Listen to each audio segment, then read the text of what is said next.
Blendi Klosi, i cili sot është rikthyer në numrin 2 të Partisë Socialiste, u shkarkua nga posti i ministrit të turizmit në vitin 2021, ose më saktë nuk u emërua në shtator të atij viti, kur Edi Rama shpalli qeverinë e mandatit të tretë qeverisës. Klosi në të vërtetë në atë kohë ishte ngrefur shumë dhe në kafet e gjata në blok, ku si personazh të përhershëm ishin njerëz të nëntokës, u sajdis për ministër të brendshëm, nga që nga Berati kishte ardhur me një deputet më shumë si pasojë e miqësisë së tij me të fortët, mirë po gjithçka u coptua si një vazo kristali pasi zullumi i krijuar me lejet e plazheve private u trashaq shumë sa bëri një kapic me viktima në fundin e qershorit 2021, përkatësisht në më 26. Në Velipoj u vran mes tyre 4 djemë të rinj, ndër të cilët edhe një kamarier që kishte filluar puna atë ditë dhe u plagosën 2 të tjerë, pra 6 viktima brenda disa minutave. Kujtim Ferracaku dhe vëllezërit Gocaj, Giovanni dhe Edmond, dhe ata në lulen e rinis u grin me plumba me njëri tjetrin, pasi kishin konflikt për ndarjen e krevateve, shezllongjeve të plazhit përpara hoteleve të tyre që ishin ngjitur. Një vit më përpara e kishin menaxhuar vëllezërit Goci, e këtë herë kërkonte ta merrte Ferracaku, e kjo solli konflikt deri në tragjedinë e tmerrshme që shuajti jo 2 por 3 familje. Edi Rama, i cili ka një rrjet të tij informativ mjaft depërtues në territor, kërkoi menjëherë të merrte vesh të vërtetën e plotë të situatës së ndarjes së plazheve, kush e bënte dhe si e bënte.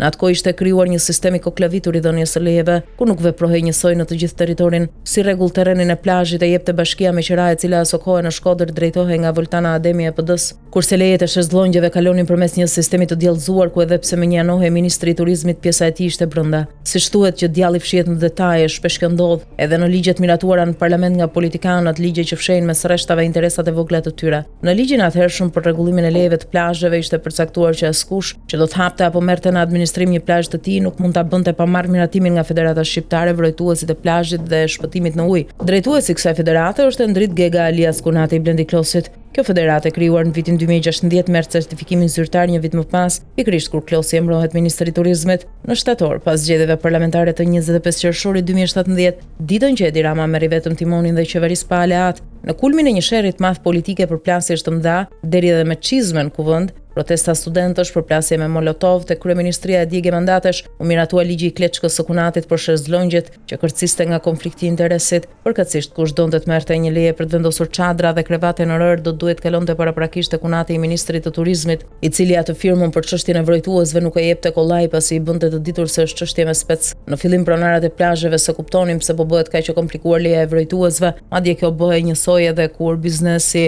investonte vetë për kullën dhe infrastrukturën përkatëse. Më pas, siç ndodh gjithmonë, u hapën fjalë që kryevrojtuesi është i tillë, nga që është Kunati ministri i dikasterit, të cilit ndan edhe lejet për shezllongjet e çadrat, e kështu nisi të funksiononte sistemi i Kunatit, i cili vijoi si pa u ndier me rregulla që ndryshoheshin vetëm për të rritur pazarje, natyrisht edhe pjesa e Kunatit. Ndërkohë, me tragjedinë e 26 qershorit 2021, kur u vran 4 djemë të rinj me armëzjarri në Velipoj në mes të lokalit, ngjarje që terrorizoi turistët, e bëri të ikin nga syt këmbës shumë pushues nga Kosova, situata u trashëkeq. Mediat nisën të shkruajnë apo të flasin për probleme administrative që shkaktonin përplasje e konflikte të cilat i kishin dëgjuar nga personat e familjarët e asaj tragjedie të tmerrshme, por vetëm kaq. Ndërsa Edi Rama mori një informacion të hollësishëm për situatën e lejes së plazheve, pa që gjurmët çonin tek Blendi Klosi, ndaj në fund gushtit të 2021-shit. Vendosi që kreun e qarkut Berat ta largonte fare nga qeveria, duke i lënë kuptoj se nuk ka për të puthur më portofol ministror. I hoqi edhe gradat e kreut politik të qarkut Berat, duke e çuar në Vlorë për të zëvendësuar Damian Gjiknurin, të cilin e lëvizin Elbasan pasi hoqi Taulant Ballën nga atje.